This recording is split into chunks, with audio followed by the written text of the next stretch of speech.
A Fábrica de Livro oferece Inteligência Emocional. Ajude nosso canal a continuar levando conhecimento a todas as pessoas. Se inscreva, deixe seu like e compartilhe.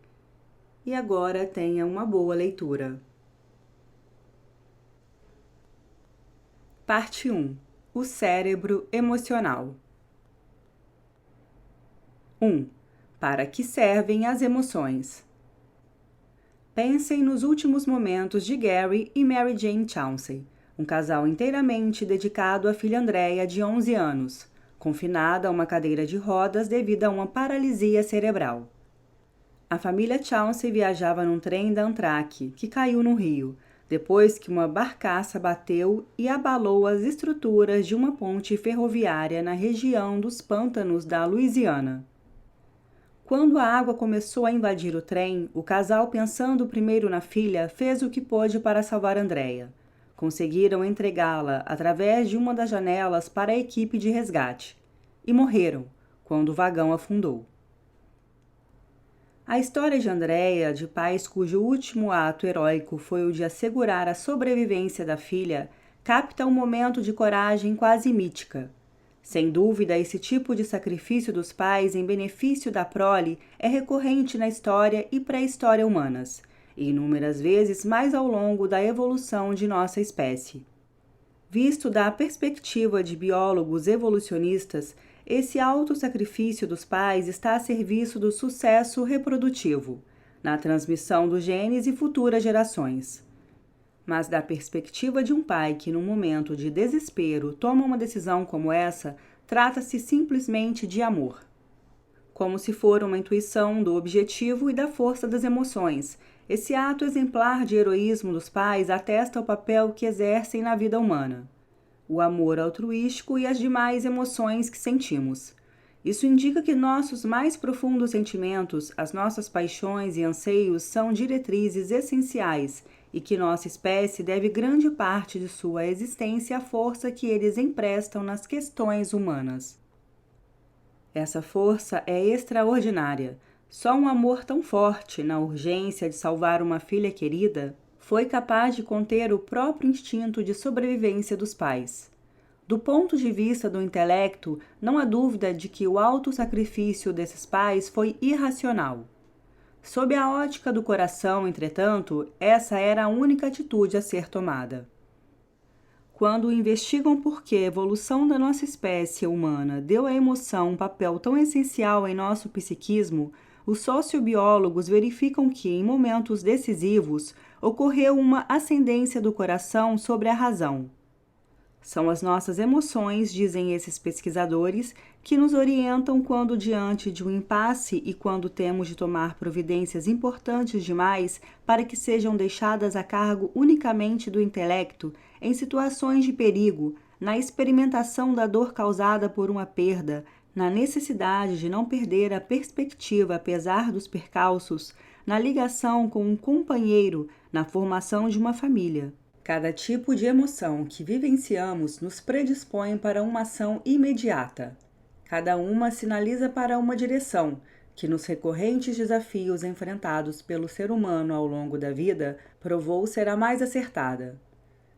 À medida que, ao longo da evolução humana, situações desse tipo foram se repetindo, a importância do repertório emocional utilizado para garantir a sobrevivência da nossa espécie foi atestada pelo fato de esse repertório ter ficado gravado no sistema nervoso humano como inclinações inatas e automáticas do coração. Uma visão da natureza humana que ignore o poder das emoções é lamentavelmente míope. A própria denominação Homo sapiens, a espécie pensante, é enganosa à luz do que hoje a ciência diz acerca do lugar que as emoções ocupam em nossas vidas. Como sabemos por experiência própria, quando se trata de moldar nossas decisões e ações, a emoção pesa tanto e às vezes muito mais quanto a razão. Fomos longe demais quando enfatizamos o valor e a importância do puramente racional do que mede o QI na vida humana. Para o bem ou para o mal, quando são as emoções que dominam, o intelecto não pode nos conduzir a lugar nenhum. Quando as paixões dominam a razão. Foi uma tragédia de erros. Matilda Cattry, 14 anos, apenas queria dar um susto no pai. Saltou de dentro do armário e gritou "Bu!", no momento em que os pais voltavam à 1 da manhã de uma visita a amigos. Mas Bob Cattry e sua mulher achavam que Matilda estava em casa de amigas naquela noite. Quando, ao entrar em casa, ouviu ruídos, Cattry pegou sua pistola calibre .357 e foi ao quarto da filha verificar o que estava acontecendo. Cattry pegou sua pistola calibre .357 e foi ao quarto da filha verificar o que estava acontecendo. Quando ela pulou do armário, ele atirou, atingindo-a no pescoço. Matilda Cattry morreu 12 horas depois. Uma das coisas que adquirimos no processo da evolução humana foi o medo que nos mobiliza para proteger nossa família contra o perigo. Foi esse impulso que levou Cattry a pegar a arma e a vasculhar a casa em busca de um suposto intruso. O medo levou-o a atirar antes de verificar perfeitamente no que atirava, e mesmo antes de reconhecer que aquela voz era de sua filha. Reações automáticas desse tipo, supõem os biólogos, ficaram gravadas em nosso sistema nervoso, porque durante um longo e crucial período da pré-história humana eram decisivas para a sobrevivência ou a morte. O que há de mais importante a respeito dessas reações é que foram elas que desempenharam a principal tarefa da evolução: deixar uma progenie que passasse adiante essas mesmas predisposições genéticas. Uma triste ironia, se considerarmos a tragédia ocorrida na família Cattry. Mas, embora nossas emoções tenham sido sábios guias no longo percurso evolucionário, as novas realidades com que a civilização tem se defrontado surgiram com uma rapidez impossível de ser acompanhada pela lenta marcha da evolução. Na verdade, as primeiras leis e proclamações sobre ética, o Código de Hammurabi, os 10 Mandamentos dos Hebreus, os éditos do imperador Ashoka, podem ser interpretadas como tentativas de conter, subjugar e domesticar as emoções. Como Freud observou em O Mal-Estar na Civilização, o aparelho social tem tentado impor normas para conter o excesso emocional que emerge, como ondas, de dentro de cada um de nós. Apesar dessas pressões sociais, as paixões muitas vezes solapam a razão. Essa faceta da natureza humana tem origem na arquitetura básica do nosso cérebro. Em termos do plano biológico dos circuitos neurais básicos da emoção, aqueles com os quais nascemos são os que melhor funcionaram para as últimas 50.000 gerações humanas, mas não para as últimas 500, e certamente não para as últimas 5. As lentas e cautelosas forças da evolução que moldaram nossas emoções têm cumprido sua tarefa ao longo de 1 milhão de anos. Os últimos 10.000 anos, apesar de terem assistido ao rápido surgimento da civilização humana e à explosão demográfica de 5 milhões para 5 bilhões de habitantes sobre a Terra, quase nada imprimiram de novo em nossos gabaritos biológicos para a vida emocional. Para o melhor ou o pior, a forma como avaliamos situações complicadas com que nos deparamos e nossas respostas a elas são moldadas não apenas por nossos julgamentos racionais ou nossa história pessoal, mas também por nosso passado ancestral. Esse legado nos predispõe a provocar tragédias, de que é triste exemplo o lamentável fato ocorrido na família Cattry. Em suma, com muita frequência enfrentamos dilemas pós-modernos com um repertório talhado para as urgências do Pleistoceno. Esse paradoxo é o cerne de meu tema. Agir impulsivamente. Num dia de início da primavera, eu percorria de carro um passo de montanha no Colorado, quando uma repentina lufada de neve encobriu o veículo alguns metros à minha frente. Mesmo forçando a vista, eu não conseguia distinguir nada. A neve em redemoinho transformara-se numa alvura cegante. Ao pisar no freio, senti a ansiedade me invadir o corpo e ouvi as batidas surdas do coração. A ansiedade transformou-se em medo total. Fui para o acostamento esperar que a lufada passasse. Meia hora depois, a neve parou. A visibilidade retornou e segui em frente, sendo parado uns 100 metros adiante, onde uma equipe de ambulância socorria um passageiro de um carro que batera na traseira de outro que andava em velocidade mais lenta. A colisão havia bloqueado a rodovia. Se eu tivesse continuado a dirigir na neve que impedia a visibilidade, provavelmente os teria atingido. A cautela que o medo me impôs naquele dia talvez tenha salvado minha vida, como um coelho paralisado de terror ao sinal da passagem de uma raposa, ou como um protamamífero escondendo-se de um dinossauro predador. Fui tomado por um estado interno que me obrigou a parar, a prestar atenção e a tomar cuidado diante do perigo iminente. Todas as emoções são, em essência, impulsos, legados pela evolução para uma ação imediata, para planejamentos instantâneos que visam lidar com a vida. A própria raiz da palavra emoção é do latim movere, mover, acrescida do prefixo e, que denota afastar-se, o que indica que em qualquer emoção está implícita uma propensão para um agir imediato. Essa relação entre emoção e ação imediata fica bem clara quando observamos animais ou crianças. É somente em adultos civilizados que tantas vezes detectamos a grande anomalia no reino animal, as emoções. Impulsos arraigados para agir, divorciadas de uma reação óbvia. Em nosso repertório emocional, cada emoção desempenha uma função específica, como revelam suas distintas assinaturas biológicas. Diante das novas tecnologias que permitem perscrutar o cérebro e o corpo como um todo, os pesquisadores estão descobrindo detalhes fisiológicos que permitem a verificação de como diferentes tipos de emoção preparam o corpo para diferentes tipos de resposta. Na raiva, o sangue flui para as mãos, tornando-se mais fácil sacar da arma ou golpear o inimigo. Os batimentos cardíacos aceleram-se e uma onda de hormônios, a adrenalina entre outros, gera uma pulsação, energia suficientemente forte para uma atuação vigorosa.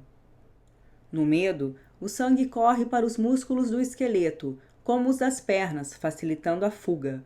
O rosto fica lívido, já que o sangue lhe é subtraído. Daí dizer-se que alguém ficou gélido.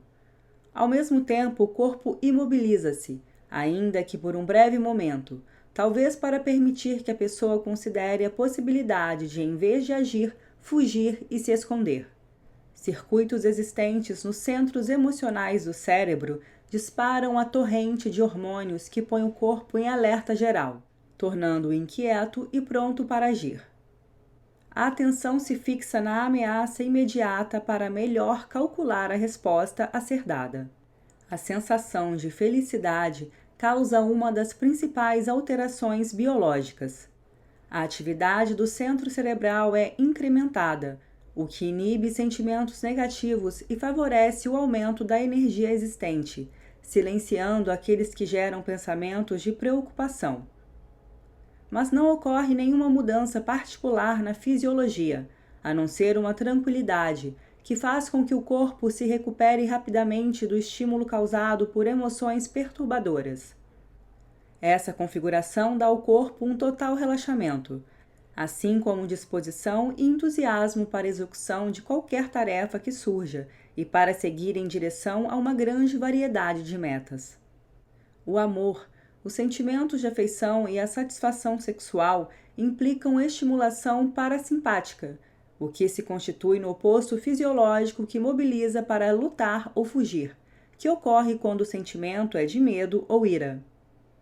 O padrão parasimpático, chamado de resposta de relaxamento, é um conjunto de reações que percorre todo o corpo, provocando um estado geral de calma e satisfação, facilitando a cooperação. O erguer das sobrancelhas na surpresa proporciona uma varredura visual mais ampla e também mais luz para a retina. Isso permite que obtenhamos mais informação sobre um acontecimento que se deu de forma inesperada, tornando mais fácil perceber exatamente o que está acontecendo ao conceber o melhor plano de ação. Em todo o mundo, a expressão de repugnância se assemelha e envia a mesma mensagem. Alguma coisa desagradou ao gosto ou ao olfato, real ou metaforicamente. A expressão facial de repugnância, o lábio superior se retorcendo para o lado e o nariz se enrugando ligeiramente, sugere, como observou Darwin, uma tentativa primeva de tapar as narinas para evitar um odor nocivo, ou cuspir fora uma comida estragada. Uma das principais funções da tristeza é a de proporcionar um ajustamento a uma grande perda, como a morte de alguém ou uma decepção significativa. A tristeza acarreta uma perda de energia e de entusiasmo pelas atividades da vida, em particular por diversões e prazeres. Quando a tristeza é profunda, aproximando-se da depressão, a velocidade metabólica do corpo fica reduzida. Esse retraimento introspectivo cria a oportunidade para que seja lamentada uma perda ou frustração, para captar suas consequências para a vida e para planejar um recomeço quando a energia retorna. É possível que essa perda de energia tenha tido como objetivo manter os seres humanos vulneráveis, em estado de tristeza, para que permanecessem perto de casa, onde estariam em maior segurança.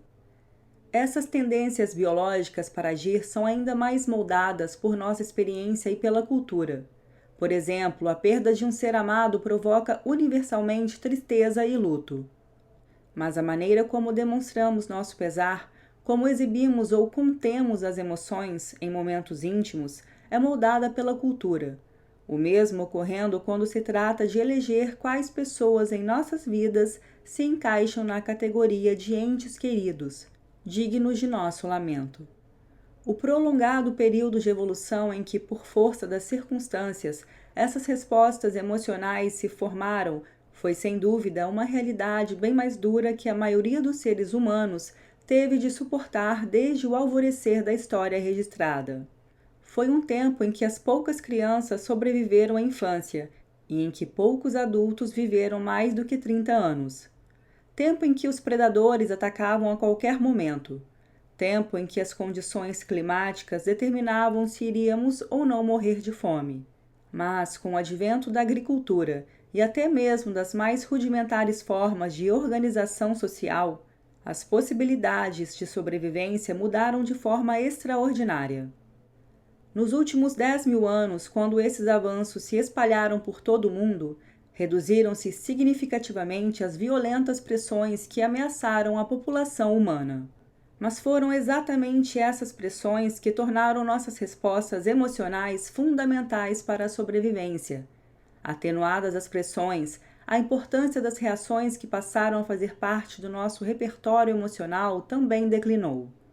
Enquanto, no passado distante, a raiva instantânea funcionava como arma decisiva para garantir nossa sobrevivência, a eventual disponibilidade de uma arma para um garoto de 13 anos pode resultar numa catástrofe.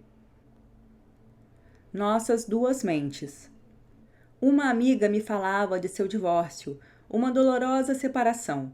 O marido apaixonara-se por uma outra mulher, mais jovem com quem trabalhava, e de repente anunciara que ia deixá-la para viver com a outra. Seguiram-se meses de brigas amargas sobre a casa, dinheiro e custódia dos filhos. Agora, passados alguns meses, ela dizia que sua independência lhe agradava, que se sentia feliz contando apenas consigo mesma. Simplesmente não penso mais nele, na verdade, nem quero saber dele. Só que, ao dizer isso, de repente seus olhos ficaram cheios de lágrimas. Aquele lacrimejar de olhos poderia passar facilmente despercebido, mas por um tipo de compreensão que acontece através da empatia, os olhos marejados de uma pessoa indicam que ela está triste, não importa o que tenha expressado em palavras. A empatia é um ato de compreensão tão seguro quanto a apreensão do sentido das palavras contidas numa página impressa. O primeiro tipo de compreensão é fruto da mente emocional, o outro da mente racional. Na verdade, temos duas mentes, a que raciocina e a que sente. Esses dois modos fundamentalmente diferentes de conhecimento interagem na construção de nossa vida mental. A mente racional, é o modo de compreensão de que, em geral, temos consciência. É mais destacado na consciência, mais atento e capaz de ponderar e refletir. Mas, além desse, há um outro sistema de conhecimento que é impulsivo e poderoso, embora às vezes ilógico. A mente emocional. A dicotomia emocional-racional aproxima-se da distinção que popularmente é feita entre coração e cabeça. Saber que alguma coisa é certa aqui dentro no coração é um grau diferente de convicção, tem um sentido mais profundo, ainda que idêntica àquela adquirida através da mente racional. Há uma acentuada gradação na proporção entre controle racional e emocional da mente. Quanto mais intenso o sentimento, mais dominante é a mente emocional e mais inoperante a racional. É uma disposição que parece ter tido origem há bilhões de anos, quando se iniciou nossa evolução biológica. Era mais vantajoso que emoção e intuições guiassem nossa reação imediata frente a situações de perigo de vida. Parar para pensar o que fazer poderia nos custar a vida. Essas duas mentes, a emocional e a racional, na maior parte do tempo operam em estreita harmonia, entrelaçando seus modos de conhecimento para que nos orientemos no mundo. Em geral, há um equilíbrio entre as mentes emocional e racional, com a emoção alimentando e informando as operações da mente racional, e a mente racional refinando e, às vezes, vetando a entrada das emoções. Mas são faculdades semi-independentes, cada uma, como veremos, refletindo o funcionamento de circuitos distintos, embora interligados, do cérebro. Em muitos ou na maioria dos momentos, essas mentes se coordenam de forma bela e delicada. Os sentimentos são essenciais para o pensamento e vice-versa. Mas, quando surgem as paixões, esse equilíbrio se desfaz. É a mente emocional que assume o comando, inundando a mente racional. Erasmo de Roterdã, humanista do século XVI, escreveu sob a forma de sátira acerca dessa perene tensão entre razão e emoção. Júpiter legou muito mais paixão que razão. Pode-se calcular a proporção em 24:1. Pôs duas tiranas furiosas em oposição ao solitário poder da razão, a ira e a luxúria. Até onde a razão prevalece contra as forças combinadas das duas, a vida do homem comum deixa bastante claro. A razão faz a única coisa que pode e berra até ficar rouca, repetindo fórmulas de virtude, enquanto as outras duas a mandam para o diabo que a carregue, e tornam-se cada vez mais ruidosas e insultantes, até que por fim sua governante se exaure, desiste e rende-se. Como o cérebro evoluiu. Para melhor entender a enorme influência das emoções sobre a razão e por que sentimento e razão entram tão prontamente em guerra, vejamos como o cérebro evoluiu. O cérebro humano, com um pouco mais de 1 quilo de células e humores neurais, é 3 vezes maior que o dos nossos primos ancestrais, os primatas não humanos. Ao longo de milhares de anos de evolução, o cérebro cresceu de baixo para cima, os centros superiores desenvolvendo-se como elaborações das partes inferiores mais antigas. O crescimento do cérebro no embrião humano refaz mais ou menos esse percurso evolucionário. A parte mais primitiva do cérebro, partilhada por todas as espécies que têm um sistema nervoso superior a um nível mínimo, é o tronco cerebral em volta do topo da medula espinhal. Esse cérebro raiz regula funções vitais básicas, como a respiração e o metabolismo dos outros órgãos do corpo, e também controla reações e movimentos estereotipados.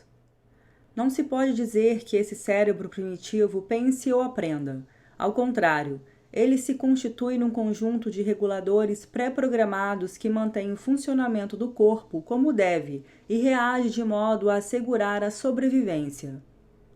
Esse cérebro reinou supremo na era dos répteis. Imaginem o sibilar de uma serpente comunicando a ameaça de um ataque.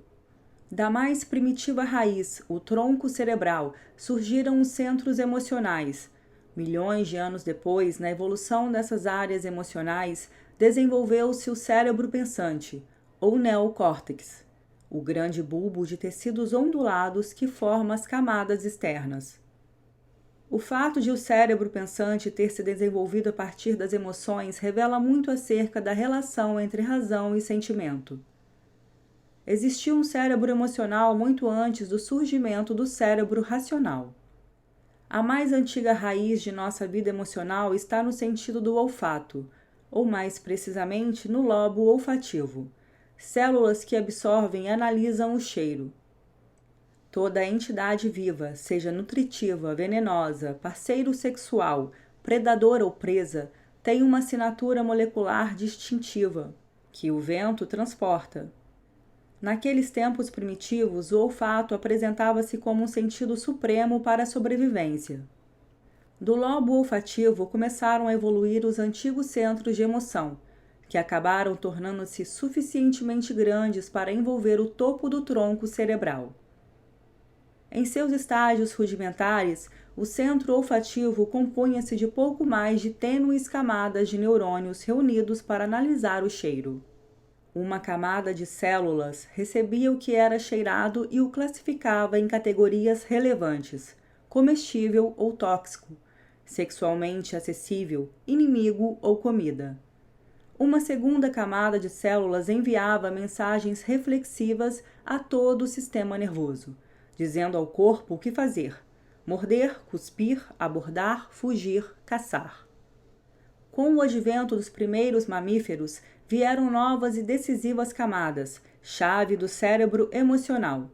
Estas, em torno do tronco cerebral, lembravam um pouco um pastel com um pedaço mordido embaixo, no lugar onde se encaixa o tronco cerebral.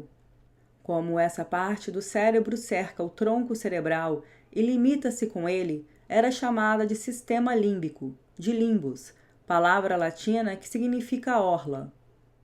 Esse novo território neural acrescentou emoções propriamente ditas ao repertório do cérebro. Quando estamos sob o domínio de anseios ou fúria, perdidamente apaixonados ou transidos de pavor, é o sistema límbico que nos tem em seu poder.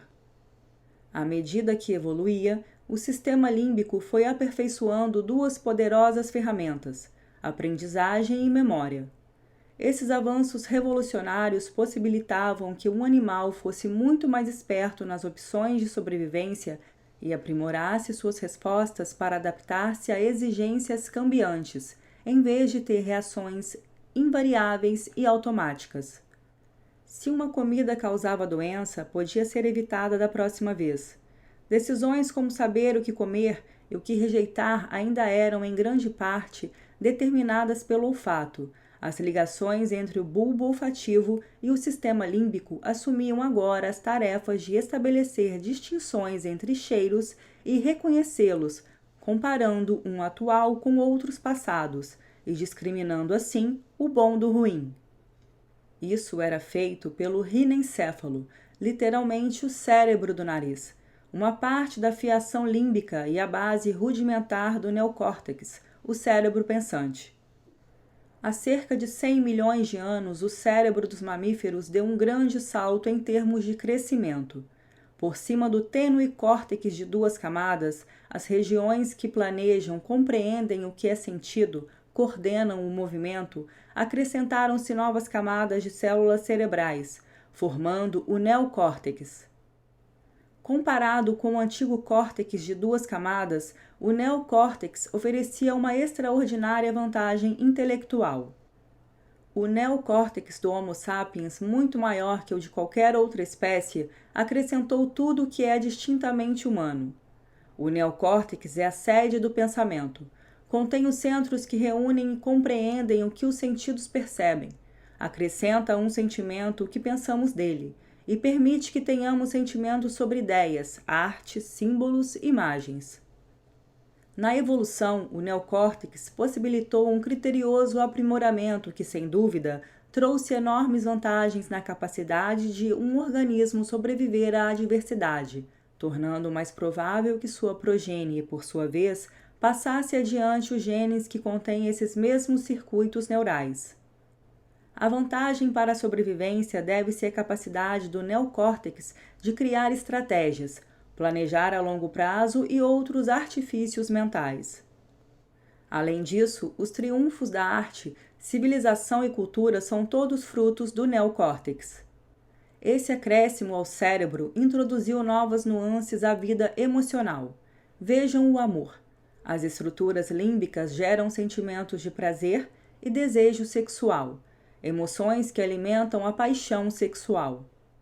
Mas a adição do neocórtex e suas ligações ao sistema límbico criaram a ligação mãe-filho, que é a base da unidade familiar e do compromisso a longo prazo com a criação dos filhos, o que torna possível o desenvolvimento humano. Espécies que não têm neocórtex, como os répteis, carecem de afeição materna. Quando saem do ovo, os recém-nascidos têm de se esconder para que não sejam canibalizados. Nos seres humanos, é o instinto de proteção que os pais têm em relação aos filhos que vai assegurar a prossecução de grande parte do amadurecimento durante a infância, período em que o cérebro continua a se desenvolver. À medida que subimos na escala filogenética do réptil ao rhesus e ao ser humano, o volume do neocórtex aumenta. Com esse aumento, ocorre um incremento de proporções gigantescas nas interligações dos circuitos cerebrais. Quanto maior o número dessas ligações, maior a gama de respostas possíveis. O neocórtex abriga a sutileza e a complexidade da vida emocional, como a capacidade de ter sentimentos sobre nossos sentimentos.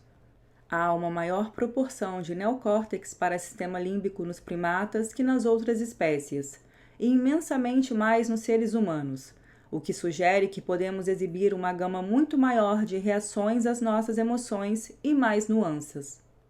Enquanto um coelho ou um rhesus possui um repertório bastante restrito de respostas típicas para o medo, o neocórtex humano, maior, coloca à nossa disposição um repertório muito mais ágil. Chamar a polícia, por exemplo. Quanto mais complexo o sistema social, mais essencial é essa flexibilidade, e não existe nenhuma forma de organização social mais complexa do que a nossa. Mas esses centros superiores não controlam toda a vida emocional. Nos problemas cruciais que dizem respeito ao coração e, especialmente nas emergências emocionais, pode-se dizer que eles se submetem ao sistema límbico. Como tantos dos centros superiores do cérebro se desenvolveram a partir do âmbito da região límbica ou a ampliaram, o cérebro emocional desempenha uma função decisiva na arquitetura neural. Como raiz da qual surgiu o cérebro mais novo, as áreas emocionais entrelaçam-se através de milhares de circuitos de ligação, com todas as partes do neocórtex. Isso dá aos centros emocionais imensos poderes de influenciar o funcionamento restante do cérebro, incluindo seus centros de pensamento.